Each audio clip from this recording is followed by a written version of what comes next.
Are you a psychic, sensitive, or seeker who wants to learn more? Welcome to the Mystic School with Sarah Wiseman, where we dive deep into all things mystic and metaphysical. Here's Sarah. Hello, everybody, and welcome to the Mystic School. So glad to have you with me here today. Last week we had a repeat show as I made my way through moving up to Portland, Oregon, which I'm delighted to be settled in here. So happy to be in this great town.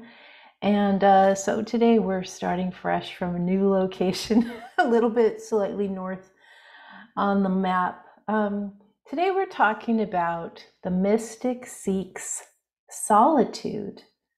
The mystic withdraws from the mainstream, disengages from group thought, and finds sustenance in connection with the divine. We're going to be talking about that today. And of course, we also have free readings Tuesday, and you can call in 888-298-5569, 888-298-5569. And again, we have a live show today, so feel free to call in.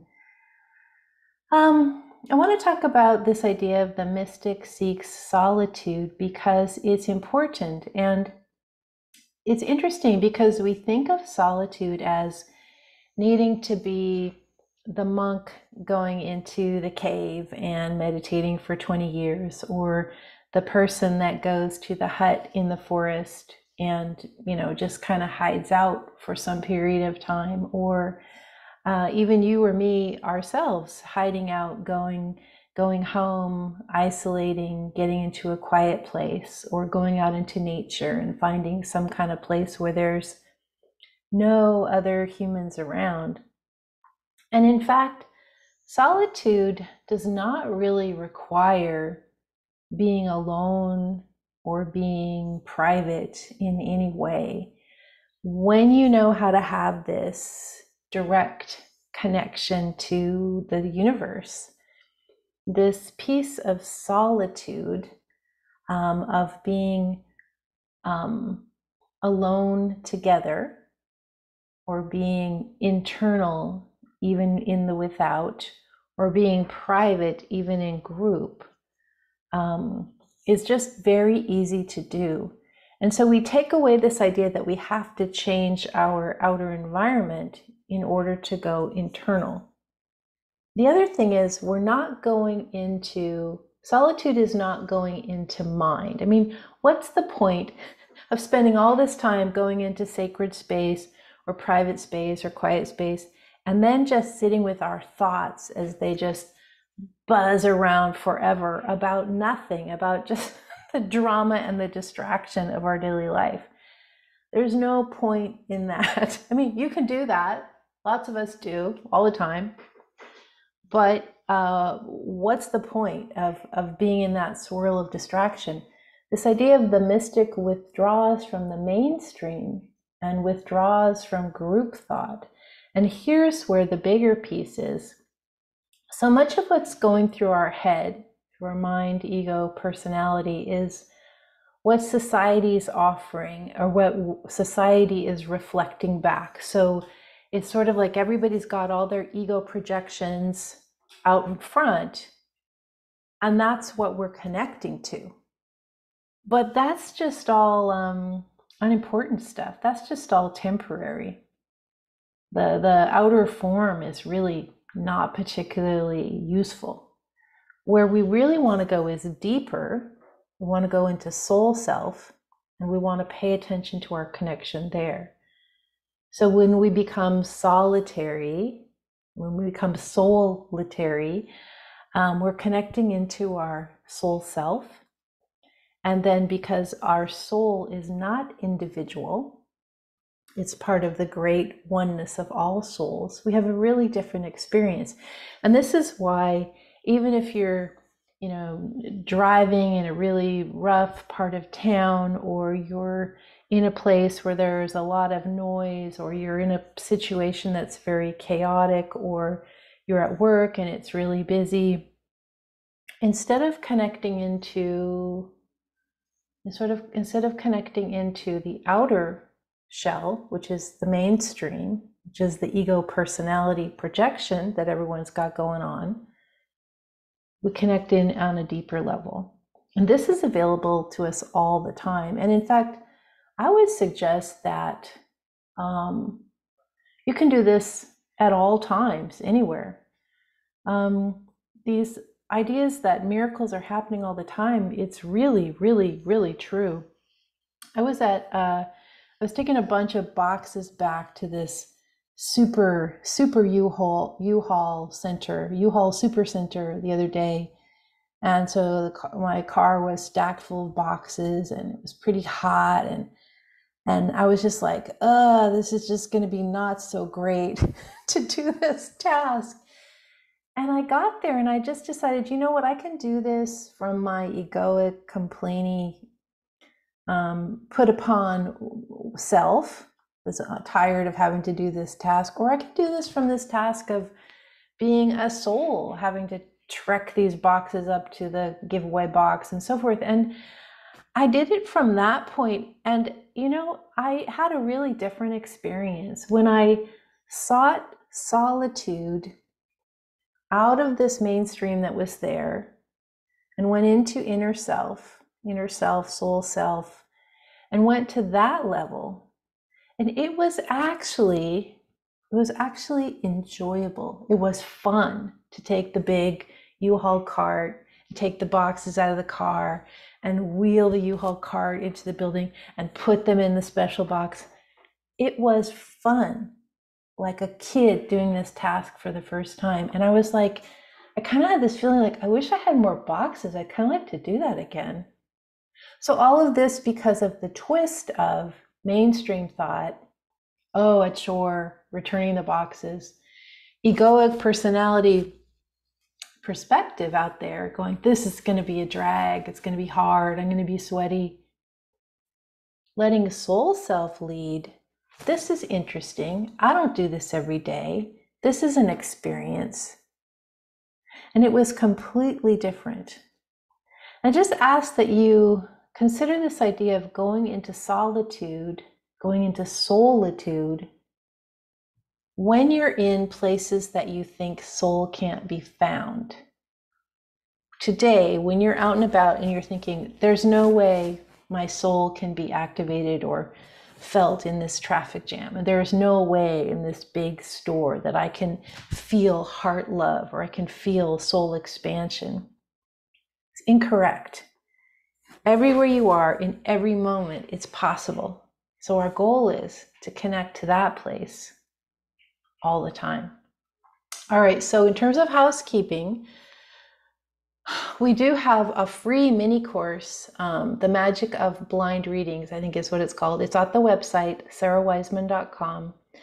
Signups are complete for fall training. So if you missed that, just get on the list, go to the website, get on the list, and I'll let you know when the next stuff is coming around.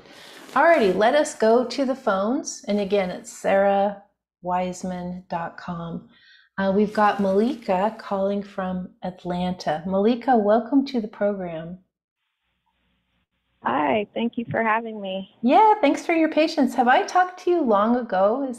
Am I remembering that correctly? No? Many years ago. Yeah, Yes. many years ago. Okay. What's up now, or what's been going on for you? How can I help today? Well, I'm going through quite a transition personally. I feel cosmically as well. Going through a shift in career change and seeking therapy.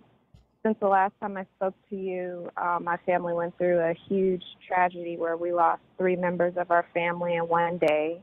Oh my It's goodness. been 3 years now, and these waves of grief happen, and the challenging. It's one of the higher waves right now. One of Yeah. the more challenging waves right now. So I've been seeking therapy. I read your emails whenever they come through, and I saw the one today saying that you were giving readings, and I felt like it was the right time for me to get back in touch and just reach out. Well, I'm so sorry that you had this loss. Um, Thank you. I think therapy is great and spiritual practice is great, not just therapy. And the strength that you're going to gain as you come out of this great loss, not yet, but over time,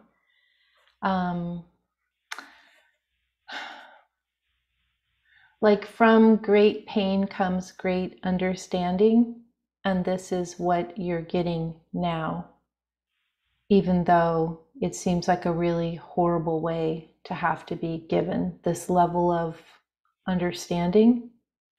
But where you're going to be in a couple years is completely beyond where you are now in terms of your understanding. Do you sense, like, I can sense the vastly more mature self that you are now from when we last spoke? Are you aware of how much you've changed since then? Yes. Mm-hmm. Yes. Sometimes I don't even recognize myself, but it's in a good way. I'm just in awe of, not just mine, but I feel like human beings' resiliency. Yeah. Capacity for resiliency is really fascinating, and to be experiencing it firsthand is, I feel like I have a better understanding of human nature.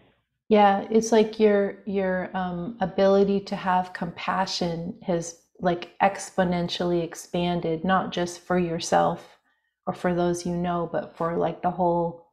It's actually not even just the human race. It's like everything. It's like the compassion has just wildly become open.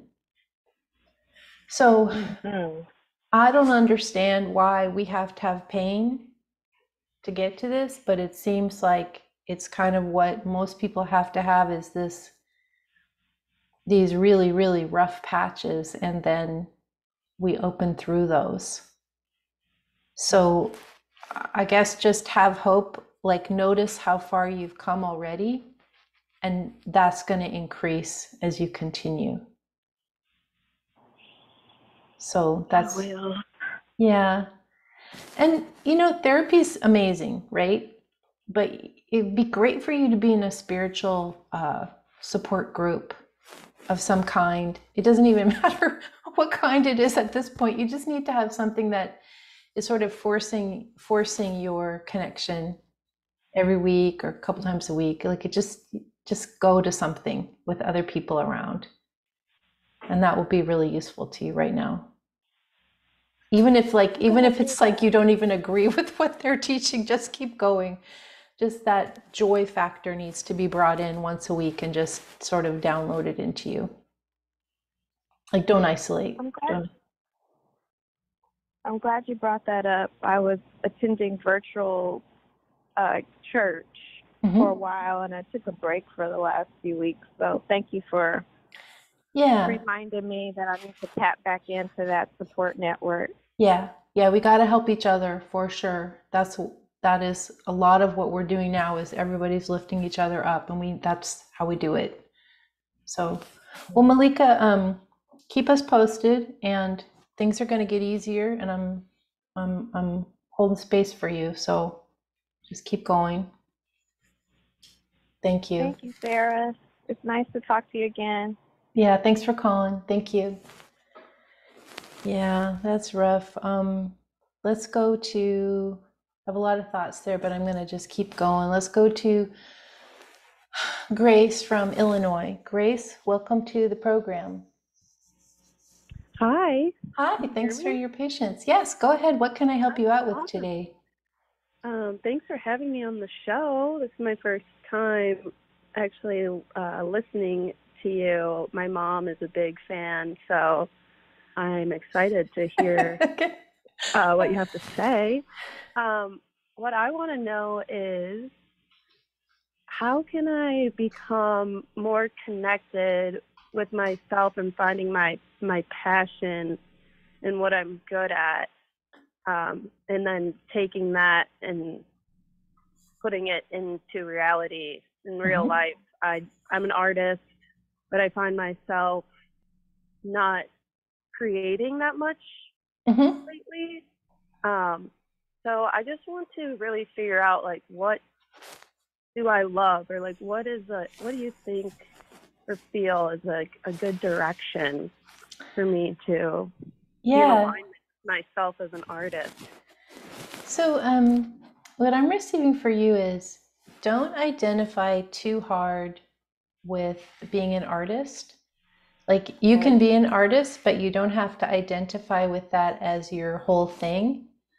I'm actually seeing you doing things in the next near future that are more like working collaboratively, or working with teams of people, or working in groups of people that work towards a common project or goal, not necessarily art at all. Okay. And so I wouldn't get too hung up about doing things as you thought they were going to be done. I would kind of just let that go. And sometimes with things like writing or art, or all these other ways, it comes in waves. Like, we have these gifts, and then yet we don't have enough experience, or we aren't downloaded with what we're supposed to do with that yet. And it feels like you're in need of rubbing shoulders with other people on some group projects or teams or communities, or this is crazy, but it almost feels like the images that I'm seeing, and I think these might be symbolic, not real, but it's almost like a person that would go into the Peace Corps and do that type of work in a different setting with others. That level of group commitment is sort of what I'm seeing you do for a while. And the art stuff will be there more richly when you come back to it. But now it's like there's nothing really to pull from yet. It's like you need more exposure to other ideas and other experiences, and then that's available to you in a more rich way later. So think about that idea. Just like open it up to like what kind of collaborative group things show up as you are as you're just starting to notice, and you might be surprised what comes your way. Wow. Yeah. Thank you so much. That's really good luck. awesome. Yeah, Grace, thank you. I'm going to go to some other folks, but thanks for calling. Thank you. Kim from Connecticut. Kim. Yes, hello. Thanks for taking my call. Thank you. What can I help you with? Well, yeah, I wanted to just get some feedback from you. I've been on my spiritual journey for a long, long time, and I feel like particularly the last maybe 7 years, it's really intensified. I love my life. I feel very fortunate, very blessed. I have wonderful work that I do. I'm a therapist. I weave spirituality into my practice with my clients. I have a wonderful husband. I have a home I love, just lots of blessings, 2 wonderful kids. And what my heart really longs for is, I want to be a grandmother. My daughter and her husband have had trouble conceiving. And I just wondered, it's a twofold question. Do you see anything happening for them? I sit with this notion of just feeling this infant in my arms. One evening I could actually feel this infant in my arms. And it was just almost brought tears to me. It felt so real. Yeah, it's really interesting. letting go of the being a grandma idea. I think that they are less interested in this than you are, but so like it may happen. Nothing's going to happen anytime soon. It may happen. They're coming to some decisions about that. But that's really their path, as you know. That's their whole I know. thing. The infant is actually, the infant is you. This is what you're longing for. So I know you as a therapist can know how to puzzle that out completely. But the infant that you long for is you. Oh my gosh! Wow. Yeah, and yeah, and the other thing is your life is requiring a huge amount of shakeup. Like, it's wonderful to have all these blessings. It's great. But lots and lots of people don't have this level of blessing that you have. And it's time to sort of shake up your view and expose yourself to some things that maybe you haven't looked at for a while, just because you've been in this more secure atmosphere. And again, I'm going to let that you puzzle that out too. But those are the two things. It's time to really shake up your life and do things that are not maybe your first choice or how you normally things. And then the other thing is the infant is you, and just looking at all the things that means archetypally and all the other ways about self nurture and who you are and the soul and all that. So I'm going to let you go with that because you have all the skills to go with that and see what happens for you. But thank you. Thanks for calling. Yeah. Okay, thank you. Thanks. Thank you. I think we have time for Kim from Pennsylvania, and then we'll see how we do from there. That may be it for today. Kim, welcome to the program. Hi. Hi. How are you? Very good. Thank you for your work. Thank you for your work and your teachings. Yes, absolutely. What can I help you with? We only have a couple minutes, so I want to make sure. Okay. I guess I'm the term divine discontent keeps coming up since I've been waiting and pondering how to put it, how to say it. I am a psychotherapist also, and I am fulfilled by my work, but sometimes exhausted and knowing that on certain humans, it's a long haul. It's a much longer haul for some of them than others. And I'm in a space where I'm not sure if I am, if my path is changing, if I'm on the right path, and I feel like it is. And how old are you, Kim? I am 54. Okay.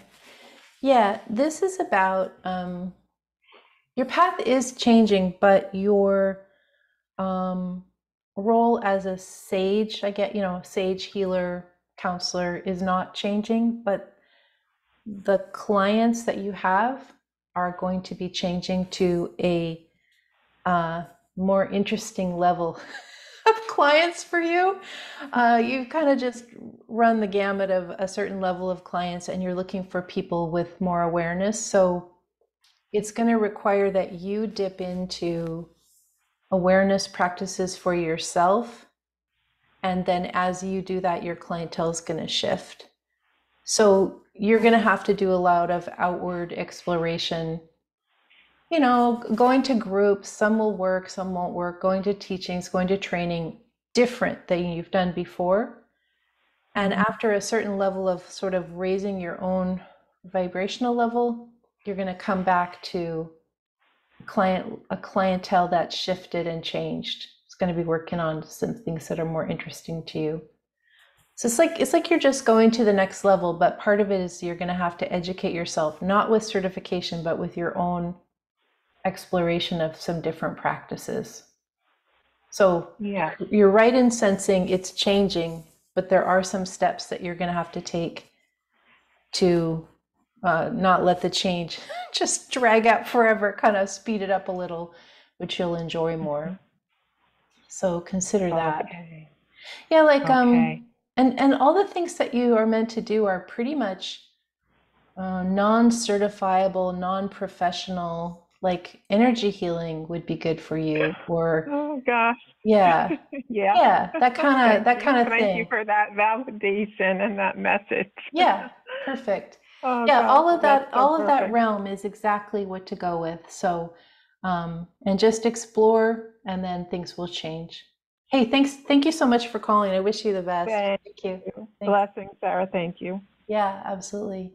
Yeah, sometimes we just need to shake things up, and we need to try new things, and we need to connect to new people, and life helps us continue on in our own expansion,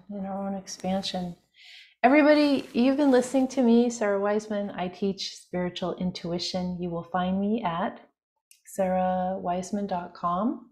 We've got a free mini course, The Magic of Blind Readings, that you can go to there. And you can also get signed up for my free monthly Divine Astrology report, which gives you a forecast for the month ahead.